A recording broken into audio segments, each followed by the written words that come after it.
Hey everyone, Tinkenstein here. In this video, I'll be going over the newly announced Battle Pass reward, the A6M6c, a brand new variant of the Zero in-game, and this will be a plane that takes a lot of the weaknesses for the Zero and turns them into somewhat stronger weaknesses. They're still weak, and some of the strengths and makes them a little bit weaker, so it's a more balanced plane, and I'll go over that in just a moment. It is a rank 3 premium fighter for the Japanese. But before I even get into that, I do have a giveaway to announce. It is the same giveaway that's on my other video that I just released yesterday. Basically, I'm giving 2,500 Golden Eagles away to whoever wins this giveaway. All you have to do is click the link below. I will pin my comment. It is to my other video. Basically, there will be one winner who gets 2,500 GE. If you like, comment, and subscribe to the video, or subscribe to me, but if you like and comment to the video linked below in the pinned comment, and that 2,500 will give you access to the enhanced Battle Pass rewards, which is excellent because this Battle Pass seems like it will be the best. Again, if you just click on the link below, you can actually get further details by looking at that video, but basically just comment your username in that video, and the contest runs until Monday the 26th. But that being said, the A6M6c, this plane is really cool in my opinion, and actually one that I'm really excited to be well, I'm definitely going to be getting it. So this kind of reminds me of the J6K1, if I'm not mistaken, or whatever one that was available, if I'm not mistaken, in Operation Winter a few years ago. It's a heavier version of a plane. That one, of course, had stronger armament than this, whereas this has more armor, but it's a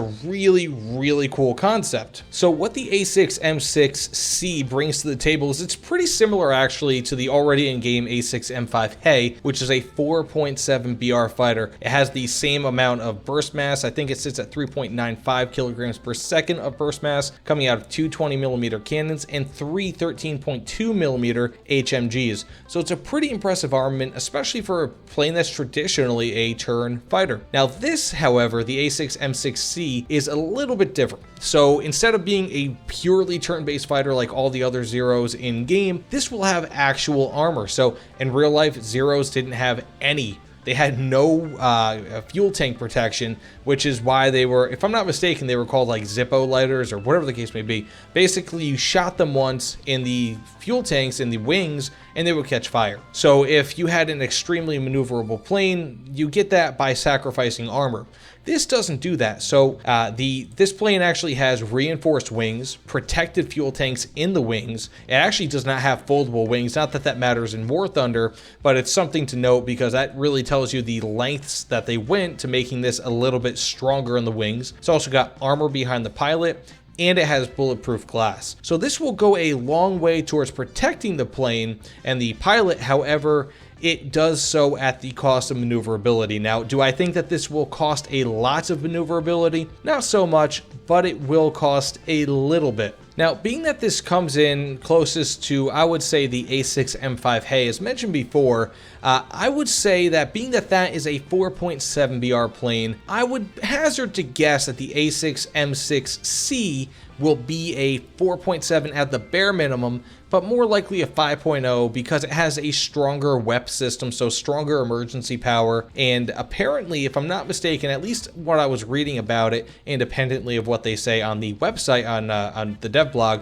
is that it also had a stronger engine. I'm not entirely sure about that, but it does definitely have a stronger WEP system. It has more armor, so I could expect it to be at around 4.7 minimum, likely 5.0. This will carry 60 kilogram bombs or a single 250 kilogram bomb, so it should be okay in ground forces. It's not going to be your go-to plane, of course, but there's not really a ton of go-to planes on the Japanese side for that. So in my opinion, this is a really cool plane to add to the game. It's actually a one-off prototype. They made it and they were actually kind of disappointed by the results, likely because it took a lot of the maneuverability out of the plane.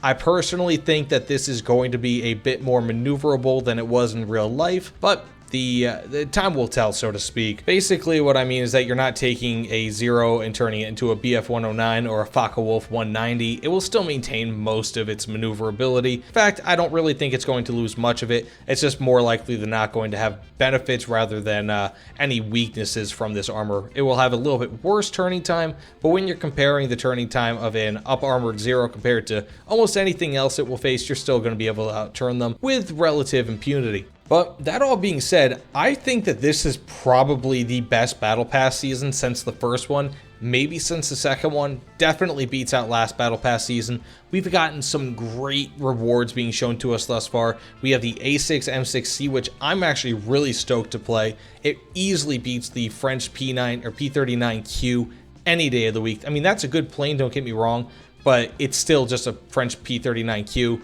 Whatever. And then you also have the pack track, which is likely going to be a 3.7 or a 4.0 BR 75mm high pen, awesome vehicle. And it's basically going to be the pack Puma, but with tank treads. So really, really cool, or a half track, so to speak. And also they just announced yesterday the EBR 1963, which is a really, really cool addition. It's going to give a lot of people that didn't have the chance or just weren't able to get the 1954 version of the EBR with a 75mm cannon. It's going to give you the opportunity to get this one and just troll the heck out of people, because that was such a fun tank. Let me tell you, if you did not experience the EBR, definitely get this one. I'm so excited for it. And that being said, I hope that you win the Battle Pass, the Golden Eagles, to get yourself Battle Pass, because I really, really want to see more people enjoy Battle Pass and all the rewards, because I've been enjoying the heck out of it. But that being said, remember, like, comment, subscribe, you know the dealio. Go to the link in the description or in the comment below and go to the other video, like that video, comment on it. Let me know your username and I'll send you that Golden Eagle reward, the 2500 GE, right whenever you win. If you do win, again, good luck. But either way, thanks again for watching, everyone, and I'll see you all on the other side. Take care, everyone.